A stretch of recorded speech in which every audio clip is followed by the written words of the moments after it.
ఆపర్చునిటీని సమర్పిస్తున్న వారు తెలంగాణలో అతి తక్కువ ధరలలో మీరు కలలు కన్న ఇంటిని నిర్మిస్తున్న ఏకైక సంస్థ సన్షైన్ ఇన్ఫ్రా 9069069333.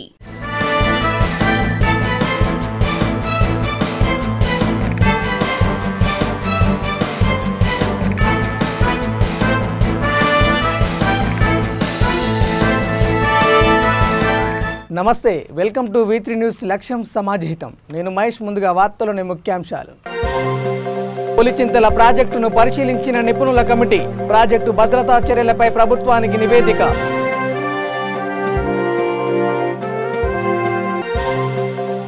రైతులకు సాగునీరు ఇవ్వడంలో ప్రభుత్వం విఫలమైంది, మాజీ మంత్రి నక్క ఆనందబాబు ఆరోపణ.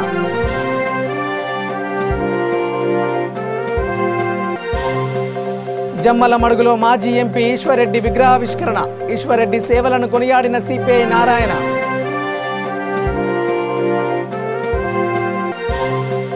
పి గన్నవరంలో ఏసీబీ సోదాలు, అక్రమాస్తులపై అనిషా తనిఖీలు.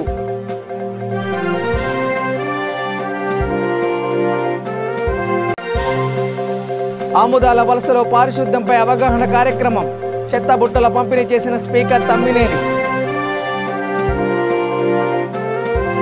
ఇక డీటెయిల్ చూస్తే, పులిచింతల ప్రాజెక్టు భద్రతపై ప్రభుత్వం ప్రత్యేకంగా దృష్టి సారించింది. ఇందుకోసం ప్రభుత్వం నియమించిన నిపుణుల కమిటీ ప్రాజెక్టును పరిశీలించింది. ఈ నెల 5న తెల్లవారుజామున దిగువకు ప్రవాహాన్ని విడుదల చేసేందుకు గేట్లు ఎత్తేటప్పుడు సాంకేతిక లోపం వల్ల 16వ గేటు ఊడిపోవడం తెలిసిందే. వరద ఉధృతి కొట్టుకుపోయిన గేటు స్థానంలో రికార్డు సమయంలో స్టాప్ లాగా గేటును ఏర్పాటు చేసి ప్రాజెక్టులో నీటి నిల్వకు మార్గం సుగమం చేసిన ప్రభుత్వం కృష్ణా డెల్టా రైతులకు సాగునీటికి ఇబ్బంది లేకుండా చేసింది. గేటు ఊడిపోవడానికి కారణాలు, ప్రాజెక్టు భద్రతకు తీసుకోవాల్సిన చర్యలపై అధ్యయనం చేసి నివేదిక ఇచ్చేందుకు ఈఎన్సీ సి నారాయణ రెడ్డి అధ్యక్షతన డిజైన్ సలహాదారు Giridhar Reddy, retired CE K Satyanarayana, CDO CE Srinivas సభ్యులుగా, పులిచింతల ఎస్సీ రమేష్ బాబు కన్వీనర్గా నిపుణుల కమిటీ నియమించింది. ఈ కమిటీ పులిచింతల ప్రాజెక్టును పరిశీలించింది. రాయలసీమ ఎత్తిపోతల పరిశీలనకు కృష్ణా బోర్డు కమిటీ ఇవ్వడంతో ఆ కమిటీ వివరాలను అందించేందుకు ఈఎన్సీ నారాయణ రెడ్డి అక్కడికి వెళ్లారు. ఈ నేపథ్యంలో వారు పులిచింతల ప్రాజెక్టును పరిశీలించారు. 9వ నెంబర్ గేట్ను ట్రయల్ రన్ వేశారు. 23 గేట్లలో ఎలాంటి సాంకేతిక సమస్యలు లేవని తేల్చారు. ప్రాజెక్టులో గరిష్ట స్థాయిలో నీటి నిల్వ చేయవచ్చని సూచించారు.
ఇక వైసీపీ ప్రభుత్వ అవగాహన లోపం వల్ల డెల్టా రైతాంగం తీవ్రంగా నష్టపోతుందని మాజీ మంత్రి నక్క ఆనందబాబు అన్నారు.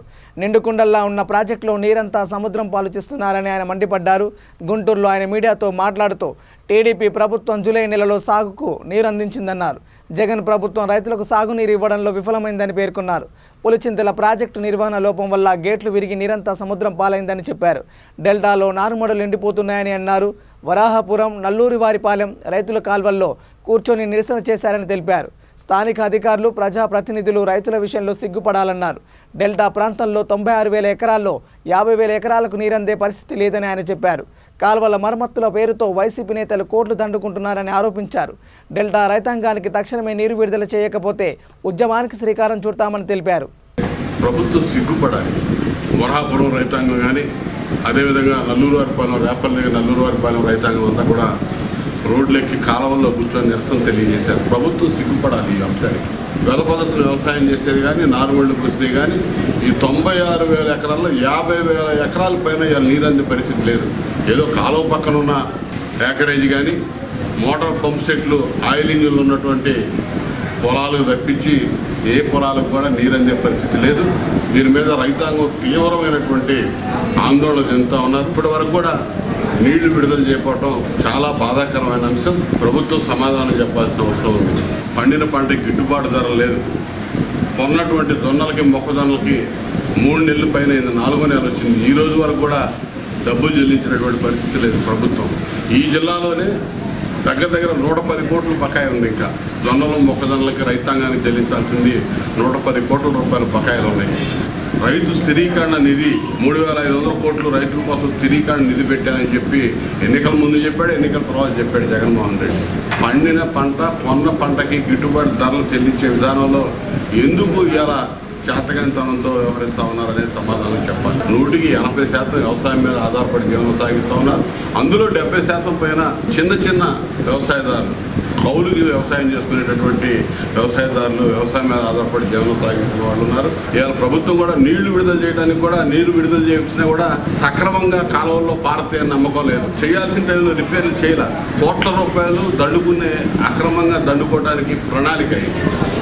నీరు విడుదల చేసేటప్పుడు కాలువలు బాగు చేయడం ఎండాకాలం ఏప్రిల్ మే నెలలో ఖాళీ బాగు చేయాలి కాలువలు. అసలు వీళ్ళు తూటికాడు గత సంవత్సరం కానీ అంతకుముందు సంవత్సరం కానీ తూటికాడు ఎప్పుడు తీశారో, గుర్రపడొక్క ఎప్పుడు తీశారో, లేకపోతే కాలువలు చదును ఎప్పుడు చేశారో, కాలువలు పుడికి తీతలు ఎప్పుడు చేశారో ఏ రైతుకి తెలియదు. పండించిన పంట గిట్టుబాటు ధర విషయంలో దోచుకుంటా ఉన్నారు. బ్రోకర్లు అవుతారు. కడప జిల్లా జమ్మలమడుగులో కమ్యూనిస్టు నాయకులు మాజీ ఎంపీ ఈశ్వర్రెడ్డి కాంస్య విగ్రహాన్ని సిపిఐ జాతీయ కార్యదర్శి నారాయణ ఆవిష్కరించారు. ముందుగా సిపిఐ నేతలు భారీగా ర్యాలీ చేపట్టిన మాజీ ఎంపీ ఈశ్వర్రెడ్డి సేవలను నేతలు కొనియాడారు. ఎంపీగా ఉంటూనే ప్రజలకు సుపరిపాలన అందించారని అన్నారు.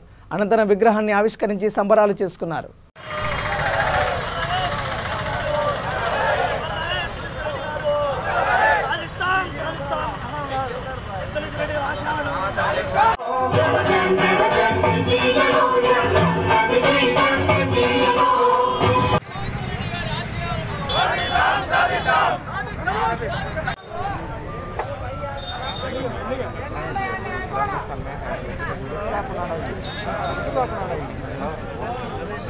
ఉత్తేజాన్ని ఇచ్చేటువంటిది ఆయన జీవిత సంగ్రహాన్ని పాఠ్యాంశంగా చదివేటట్టు వారి ఎడల మరింత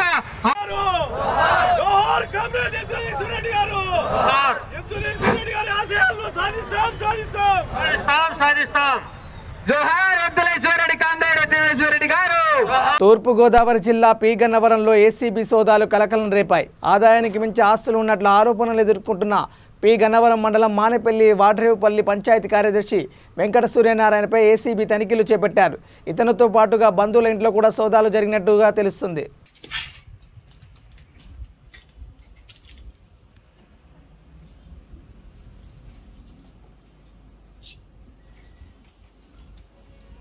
సెపరేట్ ఏమన్నా కదా సెపరేట్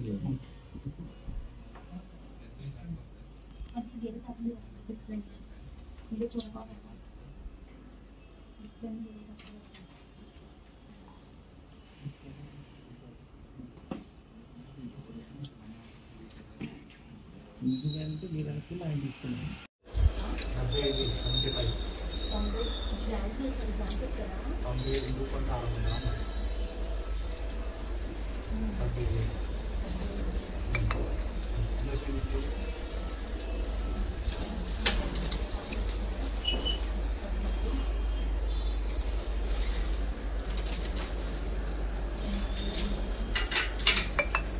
ఇక శ్రీకాకుళం జిల్లా ఆముదాల వలసలో జరిగిన కార్యక్రమంలో స్పీకర్ తమ్మినేని సీతారాం పాల్గొన్నారు.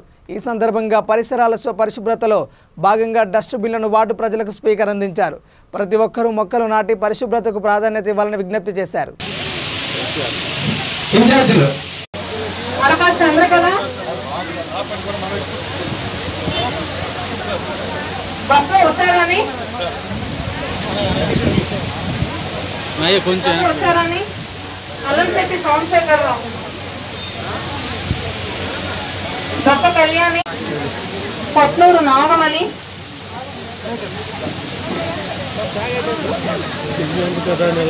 కడప అప్పారావు,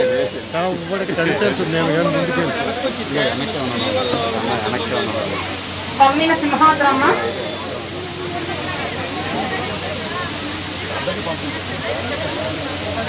కొట్లూరు లక్ష్మి,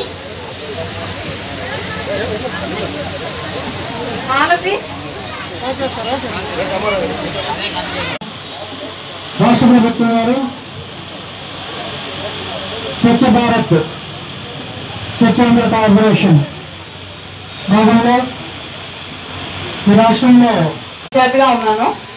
సో మనం కొత్తగా జగనన్న స్వచ్ఛ సంకల్పం అనేది మొదలు పెట్టాం. అందరూ కూడా ఫస్ట్ బెదిరిపోతున్నారు. 3 బిల్లులు ఇచ్చారు కానీ నెల 90 రూపాయలు వసూలు చేస్తారు, ఏంటిది కొత్తగా అని. అయితే ఒక్కటి ఆలోచించాలండి, ఇక్కడ చెక్కు పంపకం ద్వారా మనకు వస్తాయి. అందుకే నేను మీ అందరికీ మనం చేస్తున్నాను, ప్రతి ఒక్కరూ ఆ బాధ్యత స్వీకరిస్తారు. మీరే కాదు, మేము కూడా ప్రజాప్రతినిధి, అధికారులు అందరం కూడా ఈ బాధ్యతను స్వీకరించాం. ఇది అందరి బాధ్యత, సామాజిక బాధ్యత, ఎవరి వ్యక్తిగతమా. కాబట్టి దయచేసి దీన్ని, ఈ క్లీన్ అండ్ గ్రీన్ ని, ఈ ప్రోగ్రామ్ ని ఆంధ్ర రాష్ట్రంలో ఆల్ఫాబెటికల్ గా అక్షర క్రమంలో ఆ నుంచి అగ్రస్థానం. ఇక నెల్లూరు జిల్లా గూడూరులో వివాహిత ధర్నాకు దిగింది. కట్టుకున్న భర్తే తనను ఇబ్బందులకు గురి చేస్తున్నారంటూ ఆందోళనకు దిగింది. గూడూరులో నిఖిల్, శిల్ప ఇద్దరు ప్రేమ వివాహం చేసుకున్నారు. అయితే తనను మానసికంగా చిత్రహింసలకు గురి చేస్తున్నారని ఆరోపిస్తూ భర్త ఇంటి ముందు ధర్నాకు దిగింది. తనకు న్యాయం చేయాలని కోరుతుంది.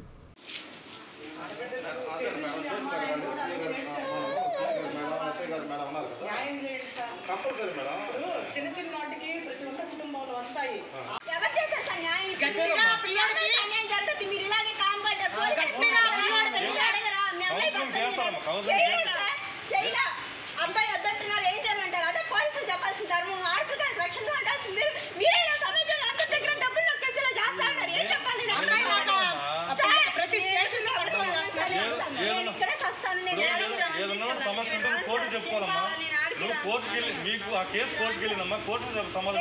ఈడే వస్తాను.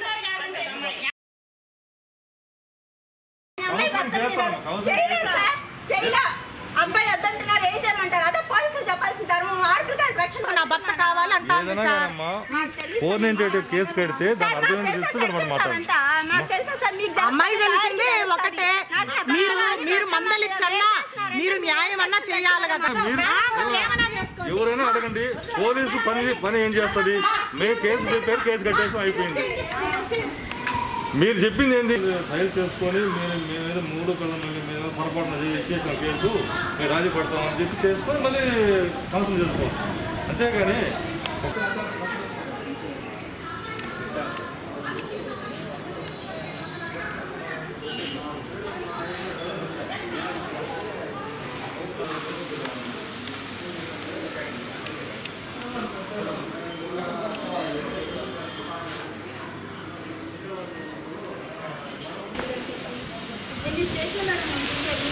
కేసు కట్టిన తర్వాత కదా, కేసు పట్టకుండా వెళ్ళాం మేడం. కేసు కట్టకుండా వెళ్ళారు కాబట్టి మా అమ్మలు ఏమో ఆ రోజు కట్టారు. పోలీసులు ఎంతవరకు లేదు మేడం. మీరు కాబట్టి నేను చెప్తున్నాను మేడం, మీరు అడిగినట్టయితే ఎవరు అడగలేదు మేడం. నేను చెప్తున్నాను కదా, ఇంతమంది ఇన్ని పోలీస్ స్టేషన్ మీ లాంటి ఆఫీసర్లే మేడం కావాల్సింది. ఒక్కరే అడిగారా మేడం? అసలు అమ్మాయి జీవితం ఏం కావాలి, బిడ్డ పరిస్థితి ఏం కావాలి, ఒక్కరు అడగలేదు మేడం. అంటే పై నుంచి అంత ఇన్సూరెన్స్ రానిచ్చేసారు మేడం వాళ్ళు. మేడం మీకు తెలియదు మేడం, తిరిగేదాన్ని. నా పేరు శిల్ప, మా ఆయన పేరు నిఖిల్ కుమార్. మేము చదువుకునే రోజుల్లో ప్రేమించుకున్నాము. ఇంకా డిగ్రీ అయిపోగానే పెళ్లి చేసుకోవాలనుకుంటే మా హస్బెండ్ వాళ్ళ అత్త మామకి ఇష్టం లేదని చెప్పి సరే అని చెప్పి వాళ్ళని వదిలేసి మా దగ్గరికి వచ్చి మా డాడీ వాళ్ళ కాళ్ళు పట్టుకొని ఇట్లా పెళ్లి చేయకపోతే నేను చనిపోతానని చెప్పి బెదిరించి ఒక బాటిల్ ఎత్తుకొని నేను చనిపోతానని చెప్పాడు. ఇంకా నాకు ఇష్టం ఉండే లోపల మా తల్లిదండ్రులు ఏం చేయలేక వాళ్ళు మా అత్త మమ్మల్ని అడిగితే మేము ఇట్లా పెళ్లి చేస్తున్నాం, మీ అభిప్రాయం ఏంటి అని అడిగితే మీరు చేసుకోండి ఇంకా మీ ఇష్టం అని చెప్పినారు. సరే అని చెప్పి మేము పెళ్లి చేసుకున్నాము. పెళ్ళి 2.5 years అయింది. నాకు ఒక పాప పుట్టింది. పాప పుట్టినాక వాళ్ళ అమ్మ వాళ్ళు హైదరాబాద్ ఇంతకుముందు వెళ్ళారు. పెళ్ళైన తర్వాత వెళ్ళిపోయినారు. ఇప్పుడు హైదరాబాద్ నుంచి గూడూరుకి వచ్చేసారు. గూడూరుకి వచ్చి మా మామగారు హైదరాబాద్కి వెళ్ళిపోయినారు. ఈ మధ్య ఏప్రిల్లో వచ్చారు. ఎప్పుడైతే ఏప్రిల్లో వచ్చారో అప్పటి నుంచి మా హస్బెండ్ నా దగ్గరికి రాకుండా రోజు తాగేసి వచ్చి కొట్టడం, మా అమ్మాళ్ళకి నువ్వు అంటే ఇష్టం లేదు, వేరే వంచి చేయాలనుకుంటున్నారు, ఆడపిల్ల పుట్టింది నాకు పుట్టలేదు అని చెప్పి నన్ను తాగేసి వచ్చి రోజు హరాస్ చేస్తూ ఉండేవారు. ఒకరోజు ఏంటంటే బాండ్ పేపర్ ఎత్తుకొని వచ్చి సైన్ చెయ్యి అని చెప్పి అన్నారు. ఇంకా సైన్ చెయ్యి అని చెప్పి నన్ను కొట్టాడు. ఎందుకని చెప్తే నీ చావు. అనంతపురం జిల్లా గార్లదిన్నె మండలంలో రైతులు పంట పొలాలను మాజీ మంత్రి కాల్వ శ్రీనివాసులు పరిశీలించారు. దశాబ్దాల కాలంగా సాగు చేసుకుంటున్న పంటలను తొలగించి రైతుల కష్టాన్ని గండికొడుతున్నారని ఆందోళన వ్యక్తం చేశారు. ఈ పరివాహక ప్రాంతంలో దాదాపుగా 600 ఎకరాలపైన సాగు చేసుకుంటున్నారని, ఇప్పుడు ఈ పంటలను నాశనం చేసే విధంగా తొలగించడంపై ఆగ్రహం వ్యక్తం చేశారు. రైతులు ఎన్నో సంవత్సరాలుగా సాగు చేసుకుంటున్న భూమిలో వేసిన పంటల్ని సర్వనాశనం చేశారు. వందలాది మంది పోలీసులను తీసుకొచ్చి ఎస్ఐలు, ఇన్స్పెక్టర్లు, డిఎస్పీలు అందరూ వచ్చి రైతుల భూములు దున్నించడం అంటే ఎక్కడికి వ్యవస్థను తీసుకెళ్తున్నారో మాకైతే అర్థం కావడం లేదు. అధికారం ఉంది కదా అని ఈ రకమైన అరాచకం చేస్తే మిమ్మల్ని రైతులు ఏమని పిలవాలా, రాక్షసులనాలా లేకపోతే ఏమని పిలవాలో తెలియకుండా ఇక్కడ పంట నష్టం చేసింది ఒక ఎత్తు అయితే పచ్చని చెట్లను కొట్టేశారు. సహజంగా ఒక చెట్టు నరకాలంటే రైతు తన పొలంలో ఉండే చెట్టు నరికి ఇంటికి తీసుకుపోతే కూడా కేసు పెట్టి లోపలేసే సందర్భాలు మనం చూసాం. మరి ఇన్ని వేల చెట్లను నరికేశారు. దీనికి ఎవరు బాధ్యులు? ఎవరిని శిక్షించాలి? ఇప్పుడు ఈ ప్రభుత్వం ఎవరిని శిక్షిస్తుంది? ఎవరి మీద కేసులు పెడుతుంది? అంటే ప్రభుత్వం అంటే చెట్లు కొట్టేసే అధికారం ఉండదు కదా. చట్టం అంటే అందరికీ చట్టమే కదా. అధికారులకు ఒక చట్టము, రైతులకు ఒక చట్టం ఉండదు కదా. కాబట్టి దీని మీద చట్ట ప్రకారం మేము కూడా తెలుగుదేశం పార్టీగా, ప్రధాన ప్రతిపక్ష పార్టీగా రైతులకు బాసటగా ఉండి అండగా ఉండి చట్టపరంగా వాళ్ళ హక్కుల్ని కాపాడడానికి అన్ని రకాలుగా చేదోడు వాదోడుగా ఉంటాం. అదే సందర్భంలో ప్రభుత్వం కూడా పరిహారం ఇవ్వాలి. దీనికి పంటలు నష్టపోతే పరిహారం ఇస్తూ ఉన్నారు. ప్రభుత్వమే పంటల్ని నాశనం చేసింది ఈడ. కాబట్టి దీనికి పూర్తిగా ప్రభుత్వం బాధ్యత వహించాలా, ముఖ్యమంత్రి బాధ్యత వహించాలా. ఖచ్చితంగా ఈ రైతులందరికీ కూడా పరిహారం ఇవ్వాలని మేము డిమాండ్ చేస్తూ ఉన్నాం. ముఖ్యమంత్రికి కూడా మా పార్టీ అధ్యక్షుడు చంద్రబాబు నాయుడు గారు ఒక లేఖ రాస్తారు. ఈ రైతులందరి బాధ, ఆవేదన, నష్టము ఇవన్నీ ఏదో రూపంలో పరిహారం రావాలి వాళ్ళకి. ఆ రకంగా వాళ్ళకు నష్టపరిహారం అందించే విధంగా ప్రభుత్వం స్పందించాలని కూడా మేము డిమాండ్ చేస్తూ ఉన్నాం. టీఆర్ఎస్ రాజ్యసభ సభ్యుడు ఎంపీ జోగినపల్లి సంతోష్ కుమార్ తిరుమల శ్రీ వెంకటేశ్వర స్వామివారిని దర్శించుకున్నారు. సతీ సమేతంగా తిరుమల చేరుకున్న ఆయన నైవేద్య విరామ సమయంలో స్వామివారిని దర్శించుకొని మొక్కులు తీర్చుకున్నారు. దర్శనానంతరం రంగనాయకుల మండపంలో వేద పండితులు సంతోష్ కుమార్ దంపతులకు ఆశీర్వచనం అందించగా టీటీడీ అడిషనల్ ఈవో ధర్మారెడ్డి వారికి స్వామివారి పట్టు వస్త్రాలు, తీర్థప్రసాదాలను అందజేశారు.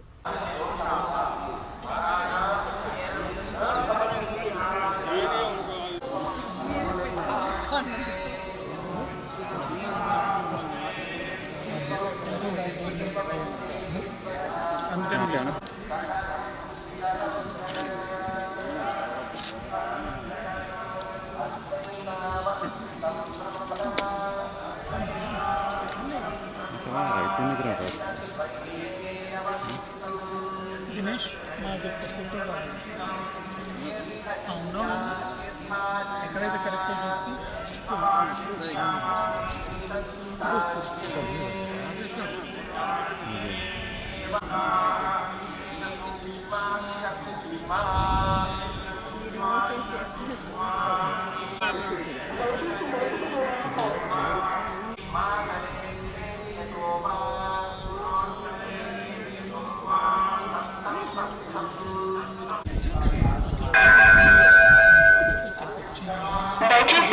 దూరాన్ని పాటించండి.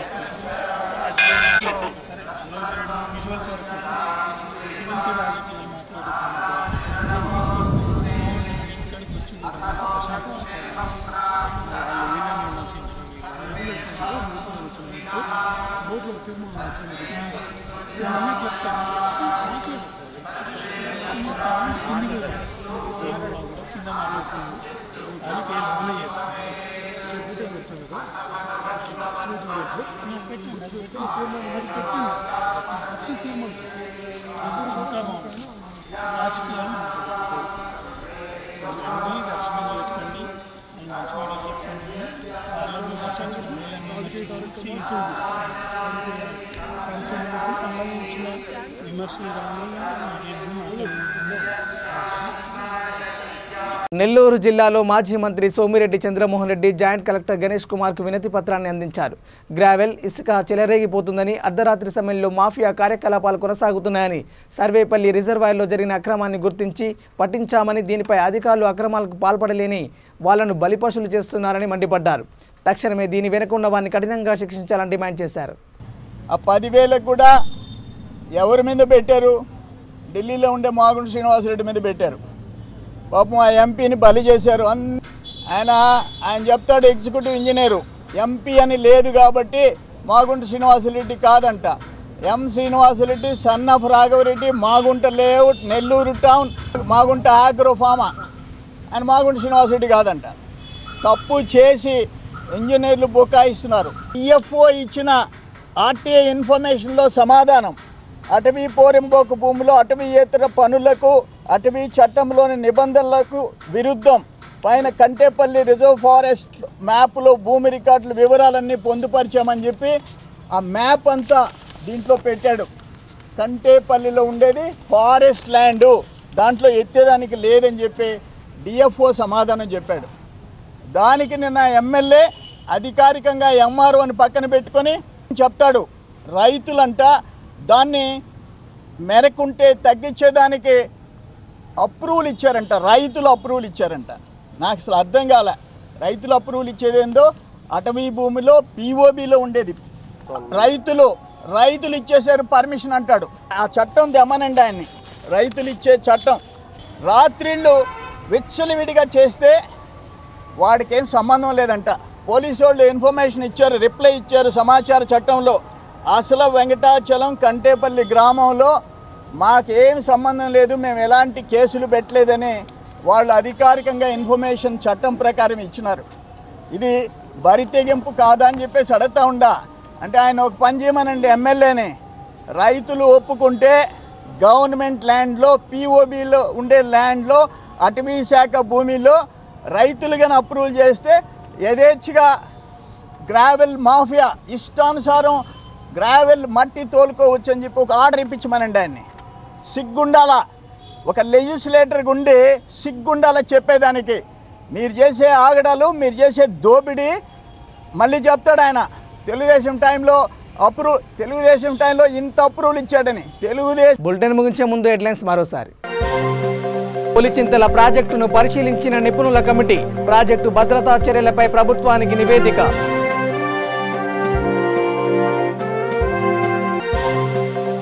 రైతులకు సాగునీరు ఇవ్వడంలో ప్రభుత్వం విఫలమైంది, మాజీ మంత్రి నక్క ఆనందబాబు ఆరోపణ.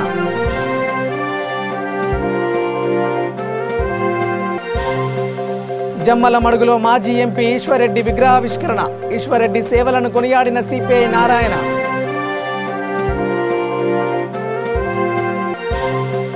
పి గన్నవరంలో ఏసీబీ సోదాలు, అక్రమాస్తులపై అనిషా తనిఖీలు.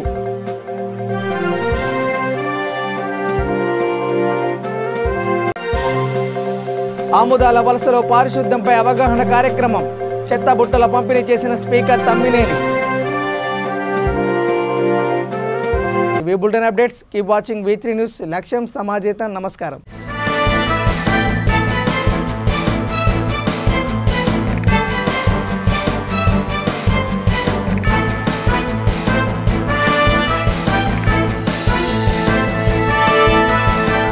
ఈ బులెటిన్ ని సమర్పించిన వారు తెలంగాణలో అతి తక్కువ ధరలలో మీరు కలలు కన్న ఇంటిని నిర్మిస్తున్న ఏకైక సంస్థ సన్షైన్ ఇన్ఫ్రా. 9069069333.